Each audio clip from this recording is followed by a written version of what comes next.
A decisão do Tribunal Superior Eleitoral de desmonetizar canais de apoiadores do presidente Jair Bolsonaro, sob a alegação de que propagam fake news sem apresentar nada de concreto, só serve para comprovar que já tentaram de tudo e que agora não tem outro jeito, senão calar todos eles, inviabilizando suas fontes de sustento e eliminando a possibilidade de receberem doações de pessoas que comungam dos mesmos interesses e que fazem isso espontaneamente.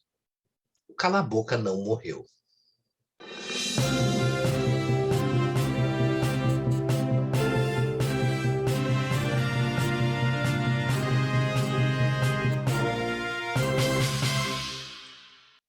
Eu tenho muito interesse em saber o que pensa a ministra Carmen Lúcia sobre essa tentativa de calar quem não pensa da mesma forma que o establishment.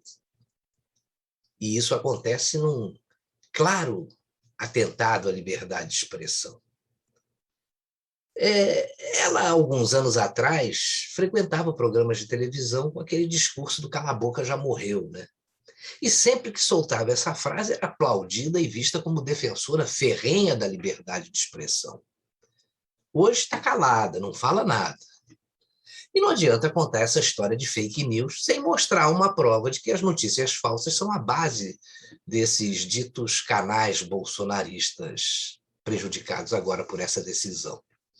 Aliás, na grande e velha imprensa, nós temos visto uma propagação de fake news que mostram uma deformação grave dos veículos de comunicação, que na realidade aplaudem atitudes como essa na expectativa de tirarem seus novos concorrentes do mercado. Vários canais de direita estão com muito mais audiência do que programas jornalísticos de determinadas redes de rádio e de televisão. Por isso, o desespero da mídia também é grande nesse sentido e tentam calar as vozes dissonantes com o suposto aval de determinados parlamentares e de ministros de nossa Suprema Corte e agora também do TSE. O que mais estamos vendo hoje aí são pessoas que caluniam e tentam desacreditar pessoas, inventando aí mentiras sobre elas. E eu digo isso porque há 2 anos investigam grupos e pessoas, mas as verdadeiras provas não aparecem. Por que o trabalho feito até agora não foi divulgado? Será que existem realmente provas? Pelo visto, não. Isso aí vai ficar sendo empurrado com a barriga até a eleição do ano que vem, porque convém. Inquéritos ilegais são secretos, né? Estão prendendo aí pessoas por crime de opinião, jornalista, deputado com imunidade prevista na Constituição, e agora até ex-deputado e presidente de partido político. Se eles fizeram coisas erradas, que se instale o devido processo legal. Mas isso que a gente está vendo é uma afronta à nossa Constituição. E o pior de tudo é que essas pessoas perseguidas não têm a quem recorrer. O caminho natural seria o Senado, mas a gente sabe que de lá não vai sair nada.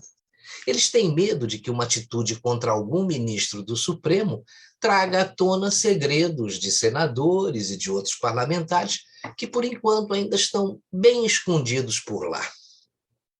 Mas que a coisa está esquisita, está. Veja que, aos poucos, estão suprimindo tudo que já foi conquistado, principalmente a nossa liberdade. E essa pandemia mostrou do que muitos governantes são capazes. A gente viu os ditadores tupiniquins em ação, né? A CPI mostra que tem lado e faz de tudo para derrubar o governo, mesmo não tendo obtido nada de concreto. O Supremo e o Tribunal Superior Eleitoral agindo como estão agindo. Estão rompendo com a ordem constitucional. De um lado, a ditadura da toga vai se afirmando, e de outro, a esquerda se prepara para tomar o poder, que é diferente de ganhar uma eleição, como disse o ex-ministro e ex-presidiário José Dirceu, mais conhecido no passado pelo codinome Daniel, e que foi perdoado pelo Supremo, né? Veja que o presidente do TSE, Luiz Roberto Barroso, concorda com José Dirceu quando disse, mesmo de brincadeira, e Uma brincadeira que se mostrou reveladora, que eleição não se ganha, se toma. E tudo leva a crer que tem gente, e que não é a maioria, mas uma minoria muito barulhenta, sonhando com um regime de esquerda maquiado de democracia e com viés comunista de conveniência. O comunismo sempre tentou estabelecer uma sociedade igualitária, o que é impossível porque todos nós somos desiguais, e somos desiguais por natureza, e é isso que nos faz humanos. Mas os comunistas, quando conseguem tomar o poder, eles eliminam de cara a propriedade privada e depois um monte de outras coisas. Talvez os comunistas de hoje não saibam aí que seus gurus, Marx e Engels, se inspiraram no filósofo Platão, que escreveu a República, né?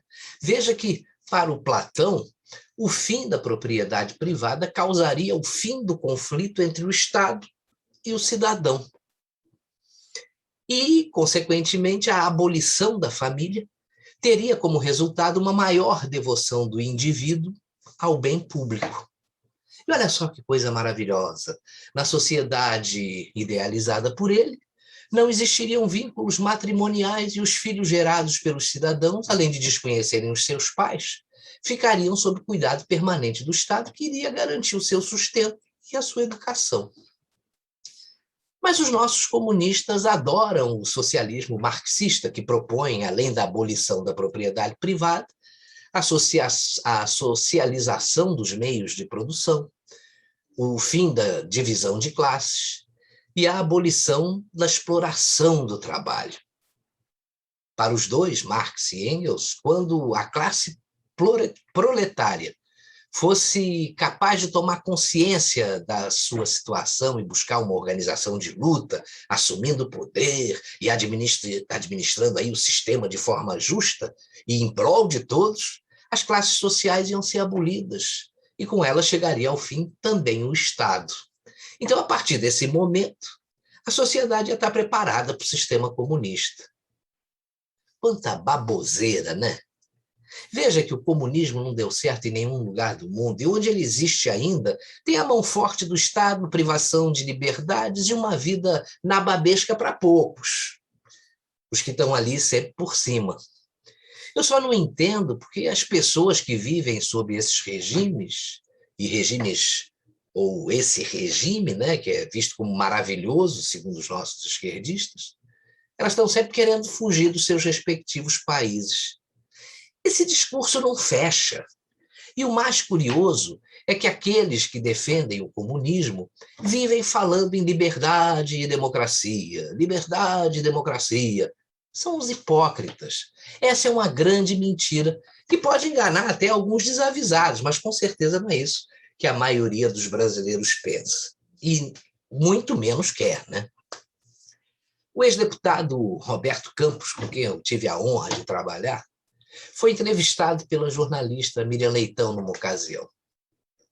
Ela disse que ele era odiado pela sua geração e perguntou se ele achava que tinha vencido a briga com a geração dela. O Roberto Campos, na maior calma, disse que o Brasil se encontrava na terceira categoria dos povos a que se referia o Otto von Bismarck, que foi o estadista mais importante da Alemanha do século XIX, e ele era conhecido como o chanceler de ferro. Ele classificava os povos em 3 grupos: aqueles que aprendem com a experiência alheia, que são os povos inteligentes. Tem também os medíocres, que são aqueles que aprendem com a sua própria experiência. E, por fim, ele disse que tem os idiotas, que são aqueles que nunca aprendem.